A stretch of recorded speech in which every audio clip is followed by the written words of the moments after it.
coming to you once again this evening from Reach Souls Films Incorporated. This is Andrea Moses Pitts once again, founder and president of Reach Souls Films Incorporated. Here's another video that I have for everyone this evening, and what I'm going to be talking about this time is the Antichrist. And what I'm going to do is I'm going to go ahead and I'm going to jump right into the lesson. And in my first outline, I'm going to give an explanation of the Antichrist. In my second outline, I'm going to discuss the Antichrist prepares for history's final battle. And in my third outline, I'm going to be discussing the Antichrist are thrown into the lake of fire. So what I'm going to do is I'm going to jump right into the lesson, into my first outline. And the first scripture is going to be coming from 2 Thessalonians Chapter 2 and verse 3. And I will be reading from the New International Version. And as I've said many times before, please read and study these scriptures for yourself. And it says this right here. Don't let anyone deceive you in any way, for that day will not come until the rebellion occurs and the man of lawlessness is revealed, the man doomed to destruction. Now, in this particular verse right here, these antichrists have lived in every generation and will continue to work their evil. Then just before Christ's second coming, the man of lawlessness, the man doomed to destruction, a completely evil man will arise. He will be Satan's tool, equipped with Satan's power. This lawless man will be the Antichrist. And in my first outline, the second scripture is going to be coming from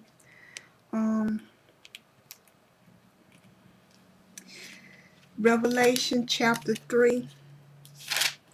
And I'm going to be reading from verse 1. And this is going to be coming from the New International Version as well.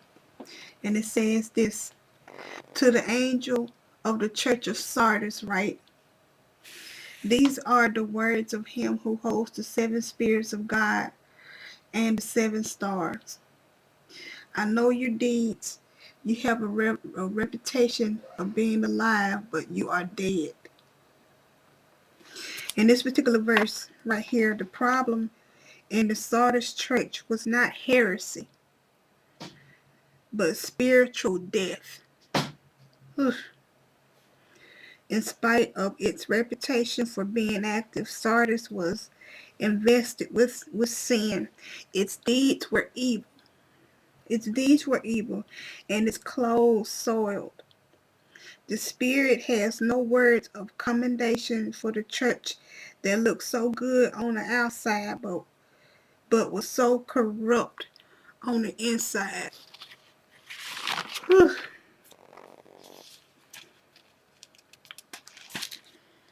And the last verse in the first outline is going to be coming from Revelation Chapter 13, and I'm going to read from verse 3.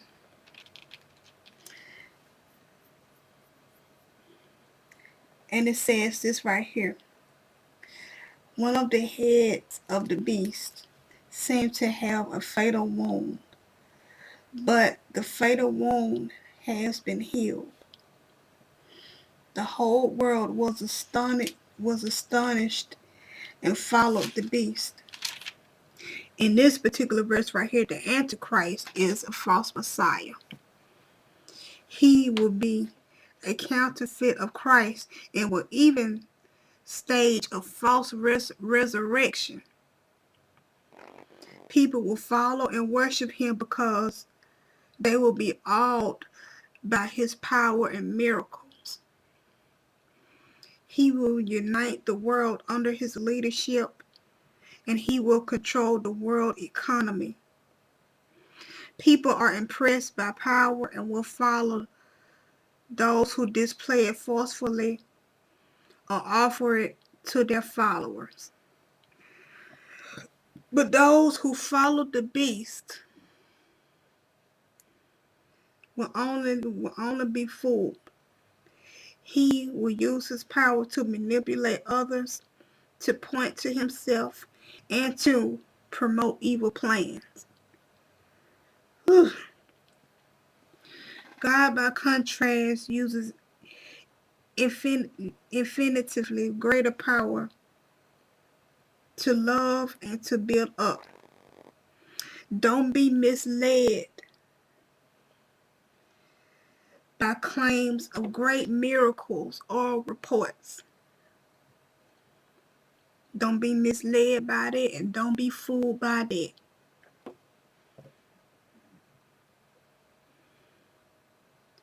Or reports about a great resurrection or reincarnation of someone claiming to be Christ. When Jesus returns, he will reveal himself to everyone.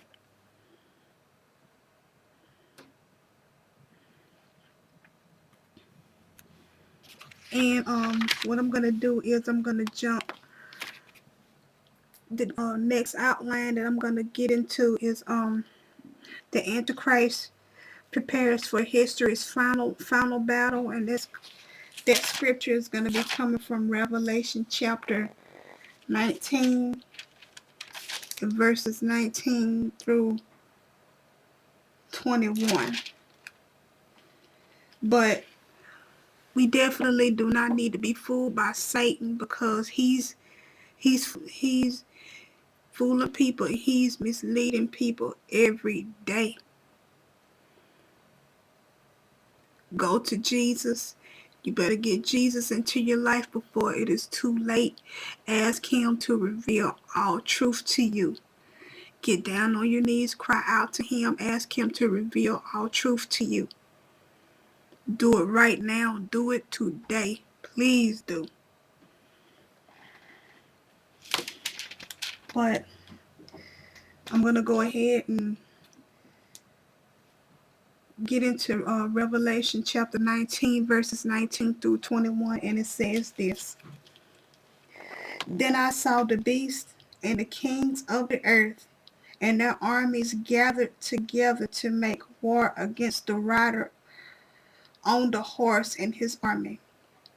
But the beast was captured, and with him the false prophet who had performed the miraculous signs on his behalf.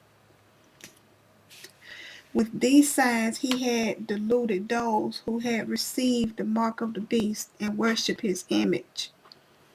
The two of them were thrown alive into the fiery lake of burning sulfur. The rest of them were killed with the sword that came out of the mouth of the rider on the horse, and the birds gorged themselves on their flesh.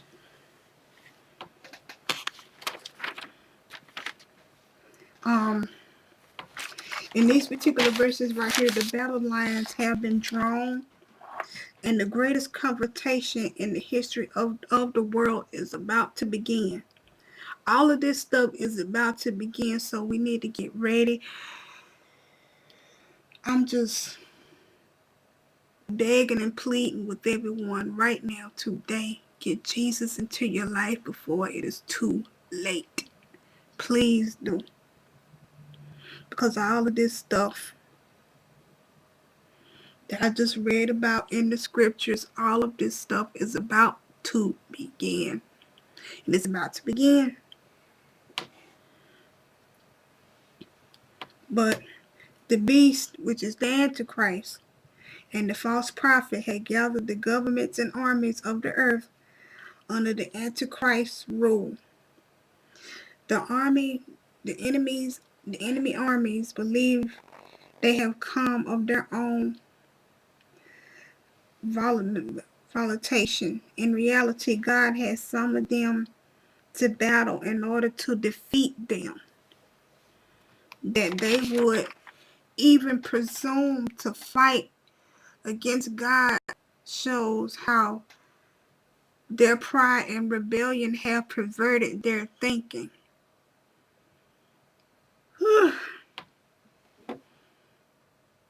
There really is no fight, however, because the victory was won when Jesus died for the sins of the world and rose from the dead.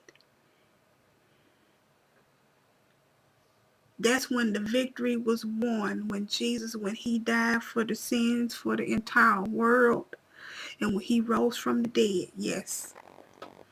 Thus, evil leaders are immediately captured and sent to their punishment, and the forces of evil are annihilated. Now, in the last outline, what I'm going to be discussing here is the Antichrist are thrown into the lake of fire, and that's going to be coming from the same chapter, Revelation chapter 19. I'm going to read verse 20 again. And it says this: But the beast was captured with him, the false prophet who had performed the miraculous signs on his behalf. With these signs he had deluded those who had received the mark of the beast and worshipped his image. The two of them were thrown alive into the fiery lake of burning sulfur. Whew. The fiery lake of burning sulfur is the final destination of the wicked. This lake is different from the abyss, which is the bottomless pit. The Antichrist and the false prophet are thrown into the fiery lake.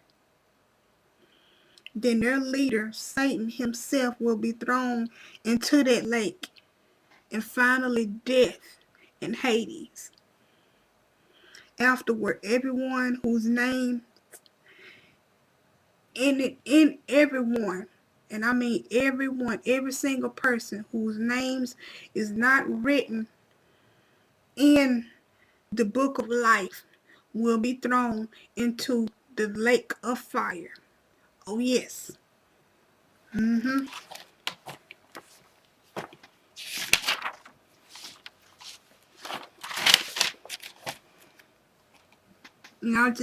I'm just pleading with everyone today to please get Jesus into your life before it is too late. All of this stuff is about to begin. All of this stuff is about to begin. But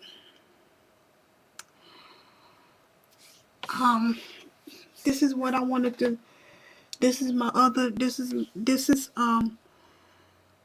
my other video on the Antichrist, and this concludes my video on the Antichrist.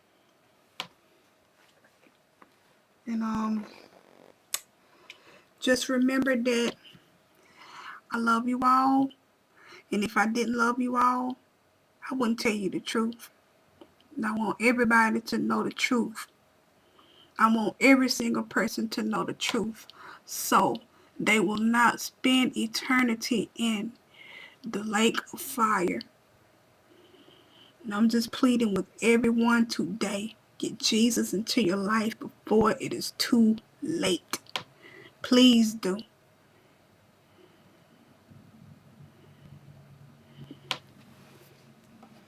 But I'll be back once again with another video in a few minutes.